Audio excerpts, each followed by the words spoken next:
ও যদি 130ও নেয় তো ঠিক আছে, এই কিন্তু 100 টাকা ঠিক না। না মানে চিনি খেয়ে নিয়েছি। ওই তো মসজিদ, ওই তো। আচ্ছা হ্যাঁ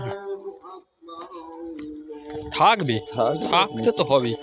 যেখানে মানুষ আছে, যেখানে মানুষ আছে সেখানে ধর্মের লোক তো থাকবেই না। আমরা খারাপ বলিনি না, কি খারাপ কিছু বলেছি? না, যেখানে মানুষ থাকবে ওখানে থাকবে ভাই, মন্দির তো দেবতা থাকবে না।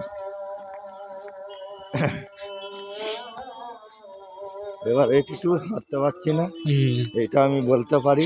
খুব ব্যথা হচ্ছে ভাই, নাখুনগুলো ব্যথা করছে। যে জুতো খুলতে পারলে। আর কতটা এখান থেকে? হ্যাঁ এখনো বেশি দূর নয়, চলে এসছি। এবার কি